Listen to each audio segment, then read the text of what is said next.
She stole her twin's visa to marry a rich man, and she thought she was escaping poverty.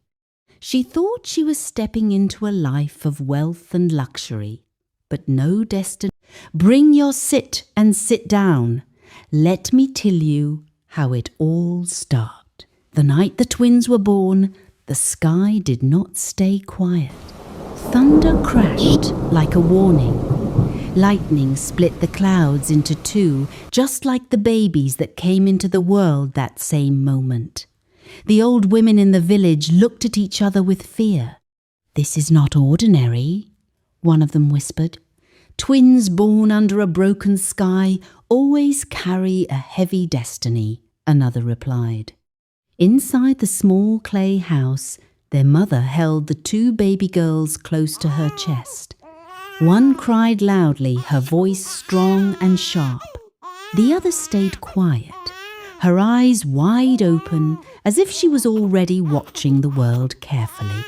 They were named Maya and Mara. As they grew, people could not tell them apart by their faces, but their hearts were very different. Mara was soft and kind. She spoke gently and helped everyone. Even when there was no food, she would still share what little she had. She believed that good things would come one day. Maya was different. She watched, she waited, and deep inside she burned. "Why must we suffer like this?" Maya would often ask. Mara would smile and say, "Our time will come." But Maya did not want to wait. Every morning, the twins would walk to the river together to fetch water. The village children laughed and played, but Maya always looked beyond the trees, beyond the hills, dreaming of a bigger life. "I don't belong here," she said one day. Staring at the horizon, Mara shook her head. "This is our home." But Maya's heart had already left the village long ago. One afternoon, as the sun burned high in the sky, a strange man arrived. He wore clean clothes and carried a small bag. The villagers gathered around him, curious. "I bring a message," he announced. He asked for Mara. Mara stepped forward, confused. The man handed her a letter. "A man from abroad sent this," he said.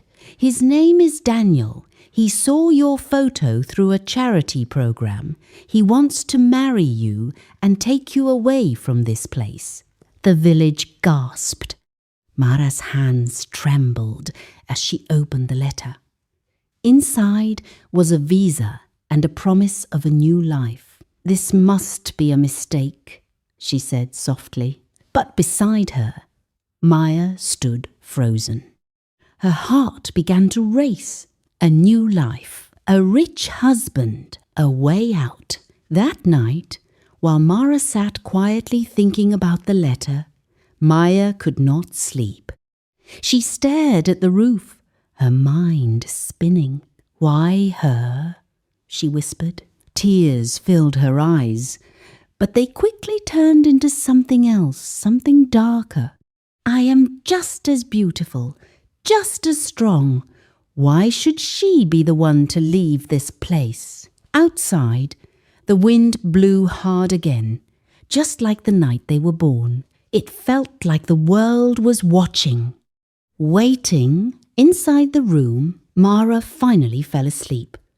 The letter resting beside her, Maya slowly sat up. Her eyes moved to the letter, then back to her sister.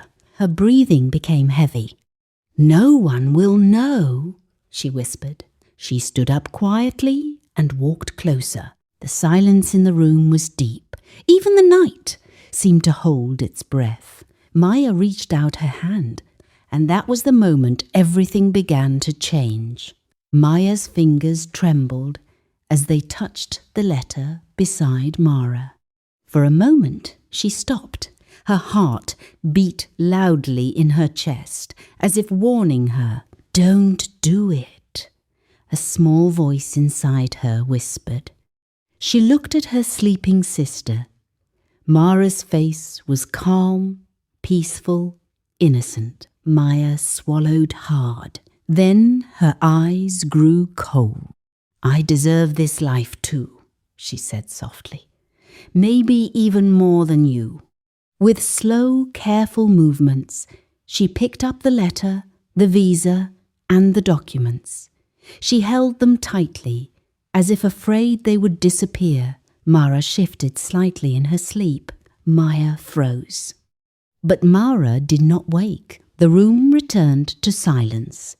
Maya quickly packed a small bag, just a few clothes, the documents, and some food. She looked around the house one last time. The cracked walls, the old wooden chair, her weak mother sleeping in the corner. "This place has given me nothing," she muttered. Without another thought, she stepped outside into the cold night. The wind blew harder, wrapping around her like a warning. But Maya did not stop. She walked fast, her heart full of excitement and fear. By morning she had reached the main road, where a bus was waiting to take passengers to the city. At the bus station, everything felt new and loud. People moved quickly, voices shouted, cars honked. Maya clutched the documents tightly. "What is your name?" the officer asked when she reached the checkpoint. For a second, she hesitated. Then she smiled. "Mara," she answered. The officer nodded and waved her through. Just like that. Maya stepped into her sister's life. At the airport, her eyes widened with wonder. She had never seen anything like it before. Bright lights, big screens, people from different places. "This is it," she whispered. "My new life begins now." Soon she boarded the plane. As she sat by the window, she looked down at the ground below. The village became smaller and smaller until it disappeared completely. Maya smiled. "I've done it," she said proudly. "I've escaped." But as the plane rose higher into the sky, something strange happened. The bright sunlight outside slowly faded. Dark clouds gathered around the plane. The air inside became cold. Maya frowned. "This is strange." Suddenly, the plane shook hard. Passengers screamed. "What's happening?" someone shouted. The lights flickered. The shaking grew worse. Maya grabbed the seat, her heart racing. This wasn't supposed to happen. I was going to be rich. I was going to be happy. A loud thunder cracked through the sky. The plane dropped suddenly. People cried out in fear. Maya closed her eyes tightly. "No, no, no!" Then, in the middle of the chaos, she heard a voice, cold, deep, and not human. "You took what was not yours." Maya's eyes flew open. "Who said that?" she cried. But no one answered. The voice came again, louder this time. "You have broken the sacred bond." Maya shook her head, tears forming in her eyes. "I just wanted a better life," she shouted. Another violent shake hit the plane. The lights went out completely. Darkness swallowed everything. And in that darkness, Maya screamed. Then everything went silent. Maya opened her eyes slowly. Everything was quiet, too quiet. She blinked, trying to understand where she was. The loud screams, the shaking plane, the darkness, it was all gone. Instead, she was lying on cold ground. "What happened?" she whispered. She sat up quickly, her heart pounding. This was not a plane. This was not an airport. She was in a forest. Tall trees surrounded her, their branches stretching high into the sky like long arms. The air felt thick and heavy. There was no sound of birds, no wind, no people, only silence. Maya stood up, her legs shaking. "Hello?" she called out. "Is anyone here?" No answer. She turned in circles, confused and afraid. "How did I get here? Where is the plane?" Her voice echoed slightly, but the forest swallowed it quickly. She began to walk, pushing through the trees. Maybe there's a road. Maybe I can find help. But the deeper she went, the stranger things felt. The trees looked the same. The ground felt soft, almost like it was moving under her feet. After walking for a long time, Maya stopped suddenly. Her eyes widened. She was back at the same place, the same broken tree, the same large stone. Her breath caught in her throat. No, this is not possible. She ran in another direction. Faster this time. Branches scratched her arms.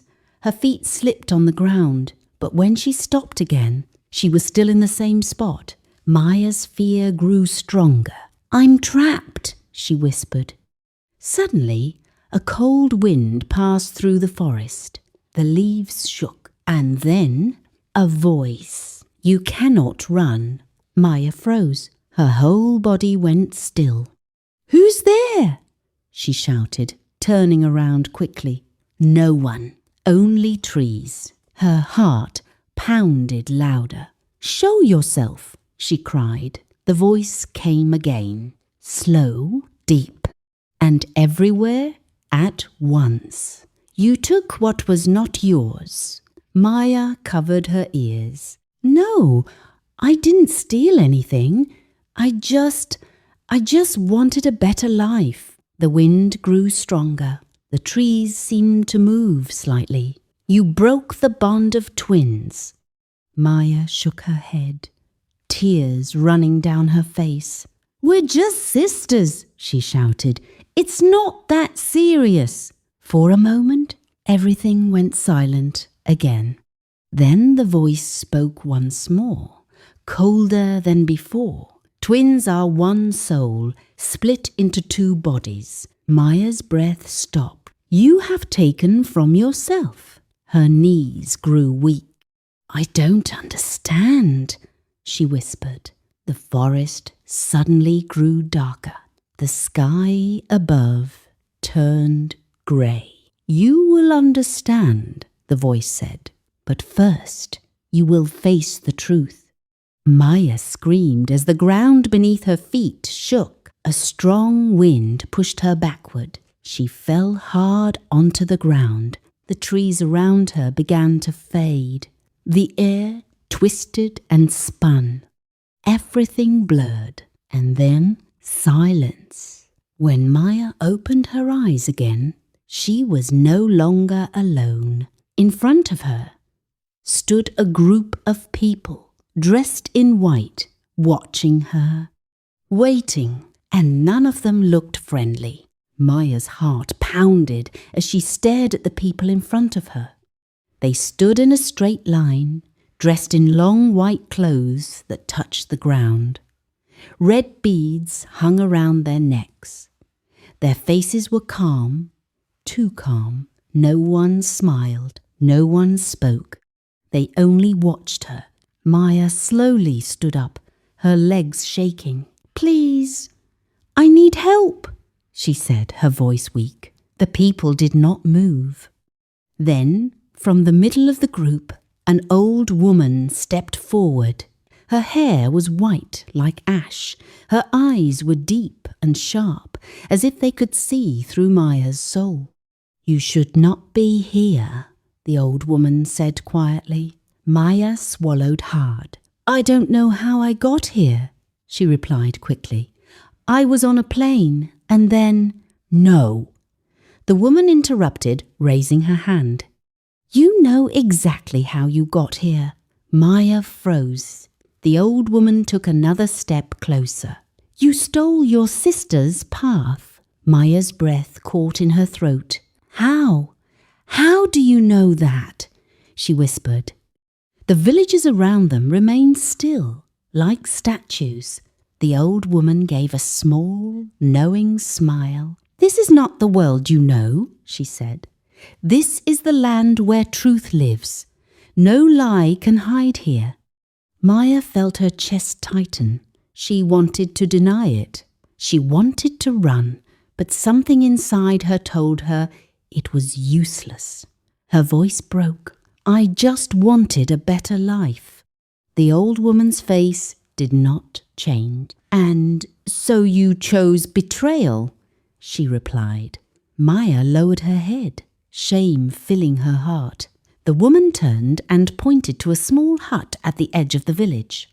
"You will stay there." Maya looked up quickly. "For how long?" she asked. The old woman's eyes grew colder. "Until you understand."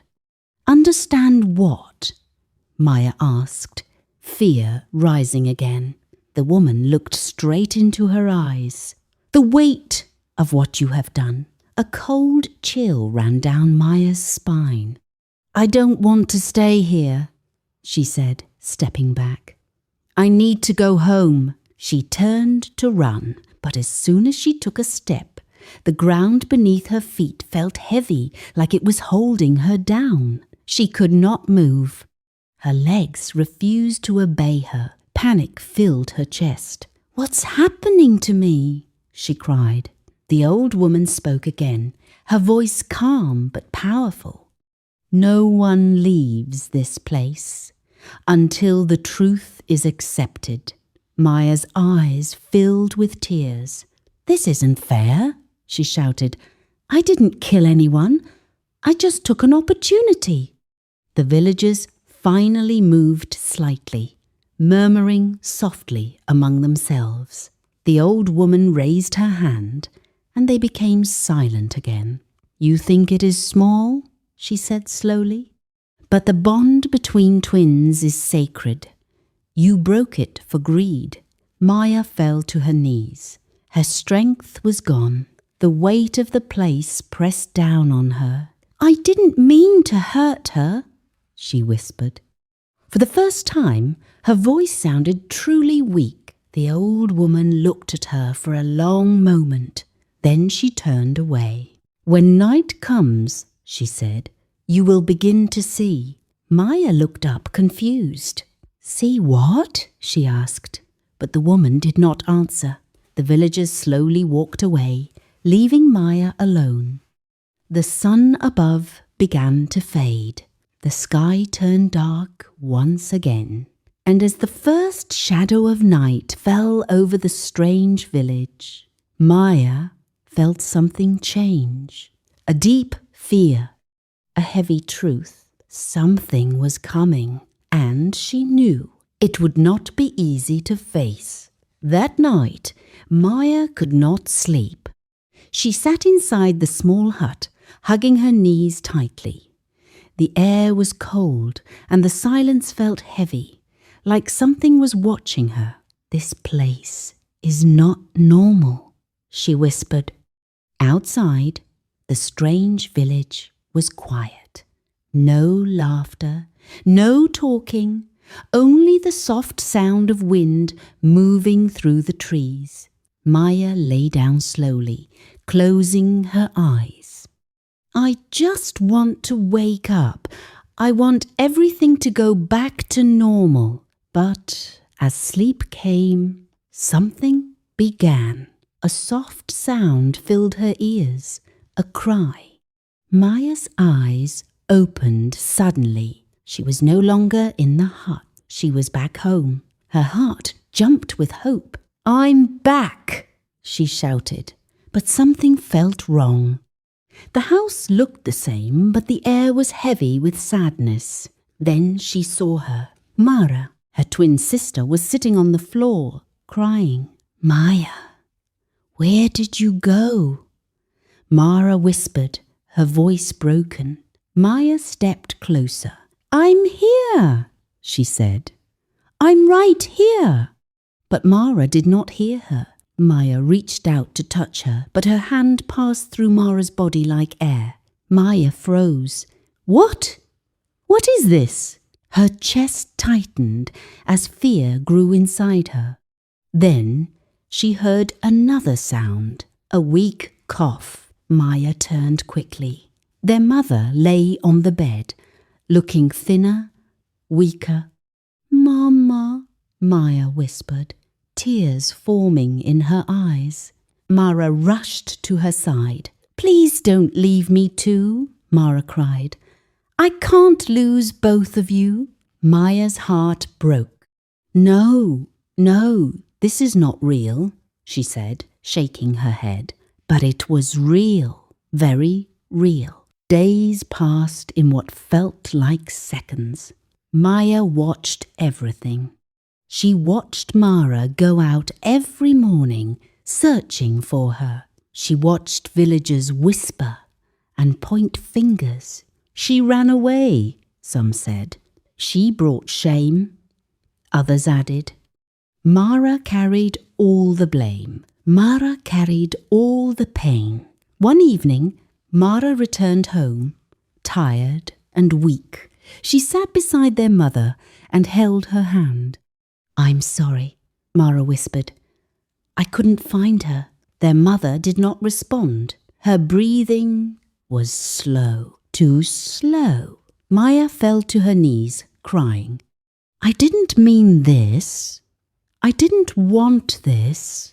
She watched as Mara laid her head beside their mother and cried herself to sleep. That moment broke something inside Maya. Her chest felt tight. Her heart ached deeply. For the first time, she truly understood. This was not about money. This was not about escaping poverty. This was about love, and she had destroyed it. "No," Maya cried loudly. "I'm sorry. I'm so sorry, Mara. I'm sorry, Mama." But no one heard her. No one answered. The scene began to fade slowly. The house disappeared. The voices disappeared. And once again, Maya found herself back in the hut. She sat up quickly, breathing hard. Tears streamed down her face. Her body shook. The pain in her chest was real. Too real. The door of the hut opened slowly. The old woman stepped inside. "You have seen," she said quietly. Maya looked at her, her eyes red and filled with regret. "I hurt her," she whispered. "I hurt the only person who truly loved me." The old woman nodded slowly. "And now you feel it." Maya fell forward, crying deeply. "Please, I want to fix it. I don't care about the money anymore. I just want my sister back. I want my family." Her voice broke. "I'll do anything." The old woman watched her carefully. For a long moment she said nothing. Then she finally spoke. "If you truly wish to return," Maya looked up quickly, hope shining through her tears. "There is a path," the old woman continued, "but it is not easy." "I don't care," Maya said quickly. "I'll do it." The old woman's eyes grew serious. "You must face yourself." Maya's breathing slowed. "What does that mean?" she asked softly. The old woman turned toward the door. "You will find out soon." She stepped outside and disappeared into the night. Maya sat alone again. But this time, everything was different. Her heart was no longer full of greed. It was full of pain and regret, and one strong desire to make things right, no matter the cost.